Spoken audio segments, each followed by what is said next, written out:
So Ask the Girls triggered something, and we got to talking about family and the expectations that family has on us, especially as we're growing adults.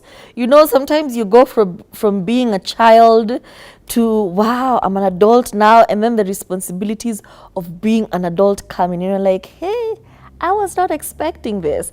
And it can be difficult, it can be heavy. And I think something they don't warn us enough is the fact that family will not always show up the way you expect them to. You know, they have their own lives going on. And also, your biggest ops, your biggest enemies could be your family. And it's so sad when I get on TikTok and I hear a story time and it's about somebody's mother. I don't know why, you know, mothers being jealous of their daughters, doing crazy things. I'm just like, damn. With even proof, because sometimes in a kwanga tu story, people coming with proof and showing how abusive their parents can be towards them. So it's very difficult, especially as an adult, to navigate those feelings and to unpack them and to make sure that they do not define you. The fact that somebody was abusive or unfair or narcissistic towards you when they were supposed to support you and take care of you and make you feel safe, it's not your fault. How do I move on from this? How do I break this cycle? And I think the first thing is acknowledging the pain. You're not being over dramatic for, you know, clocking some treatment, for clocking a tone, for clocking the way people treat you. You're not being over dramatic. You're not doing too much, because I think it's a thing that's really ingrained in us. When family does something to us, you're like, I was overthinking that. I'm being too dramatic. Maybe I should not say something just not to stir things around. But you felt what you felt. They did what you did, and you felt what you felt. Whether they were your sister, brother, father, mother, uncle, auntie, or whatever. They did something, you felt something. So don't minimize your feelings. Actually acknowledge them. You're like, you know what? I did not like how that felt. Yeah, and it's valid. Understand that disappointment is never the end. And I think there's a very, very interesting thing that's called a SWOT analysis. You know, where you actually you find what the issues are, the threats, the opportunities, and you do like a proper survey on yourself. And some of the important questions that you need to ask yourself during this supposed SWOT analysis between you and whoever this family member is asking yourself some basic questions. For example, were my expectations realistic? Were they? Were they not? Number two, were they clearly communicated? Like, did you really clearly tell this person that I needed you to do this and you didn't do it and now I am really disappointed? Have you done that? Probably not. Has that relationship always felt one-sided? Like, are you the one always picking up the burden of this relationship or the burden of this familial tie? Or are you also overthinking it? And then give yourself a chance to like assess that whole situation. Like, answer these questions particularly, specifically, and honestly. And when you realize that, yeah, some of these things are problems that I inflicted on myself. For example, I did communicate this issue. I did communicate this expectation that I had over this particular thing, and they just shunned it or they shut it down without caring, right?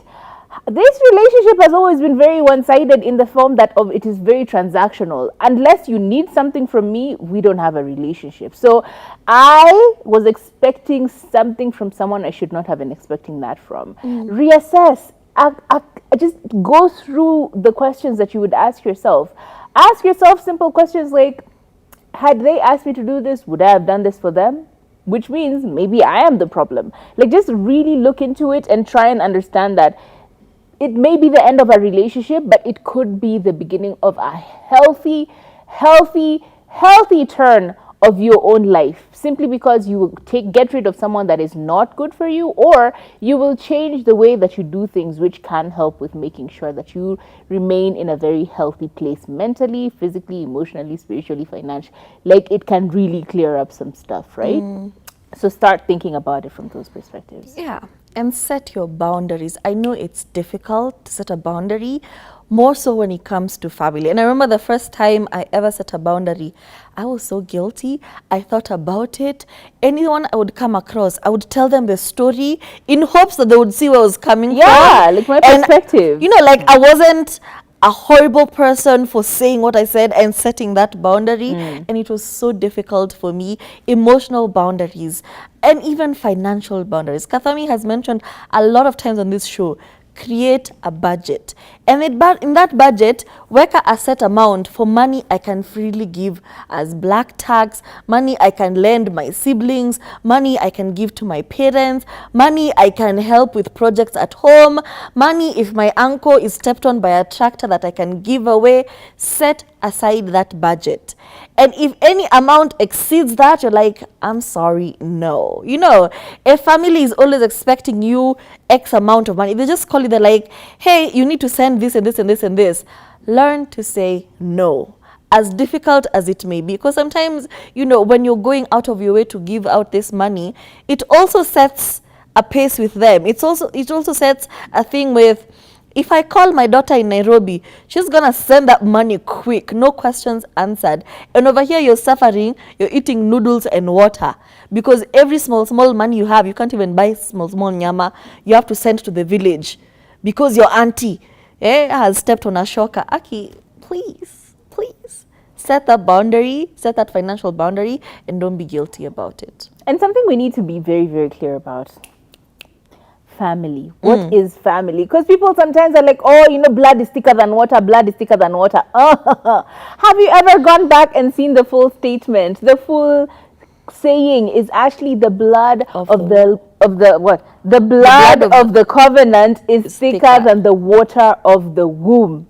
The water of the womb, which is the one that they are guilt tripping you into, telling you, oh, I am your mother, I gave birth to you, I did, oh, I am your father, half of my genetic coding is in you. Let me tell you, sometimes you need to choose your own family. And choosing family is very simply put this way. Who shows up for you when you need support? Like without prompting, without what do you call it? Convincing, without, you know, demanding, just people who show up for you. Who is this that is showing up for you without you having to like define that, oh yeah, I'm going through a tough time, please come help me? Who is this? Who is around your corner to give you that support emotionally, financially, whichever form of support that you need? Who is always there for you? That is family. Another one that I really, really loved is look at who supports you without strings attached, because those invisible strings that are attached, those are usually the killers. Like, people will help you, but like, I'll help you because you did this for me, or I'll help you because I know you will do this for me. You know, I will come to see you at the hospital because I know that by the time I'm leaving, you'll give me like a G to go back home with. You know, I will come to babysit for you, and I'll come and check up on your children because I know, but by the end of that visit, I will have managed to go and see my friends as well. You're close to where all my friends and the party scene is, so I'll come stay at your house to take care of your children. But mostly I am outside hanging out with my new cool friends from within the area, you know. And then ask yourself, who are these people that do these things for you, help you with no attached strings, come through for you without you prompting them? Because honestly, those are the people that need to be closer to you. Those are the people that you need to give a lot more of your space, your energy, your whatever it is that you're giving them, right? Those are the people that need to be closer on that long table of friends and family. Ndio wanafaa kuwa hapa right next. Ndio direct contacts with you, because they are true family. Sometimes family is used to manipulate you into doing things that you don't want to do, and to taking up tasks that you don't really require to be done, or you don't really feel like you want to do. So be very particular about those things. You said in 2025 we are not choosing and using the word family to pretty much blackmail, emotionally manipulate, and treat people like garbage. We are really truly sussing out who is family. And also, it's okay for you to rebuild after you've defined what family is to you, who is family to you, whether it's friends who've shown up for you unapologetically, you know, without bribes, friends who have been consistent in your life, whether it's those who become your family, or whether you're in the, what do you call it, the franchise, the family franchise, magari, whether it's your friends you met through your hobbies and they became your family.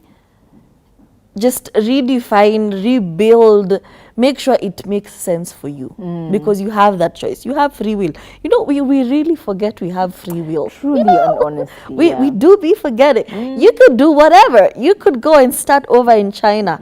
Nobody would question you. Nope. You could pack your bags today and move to Brazil. You know, so define what family is for you. Rebuild. If they don't want to be your family, well and good. Create your own. You know, do your own thing.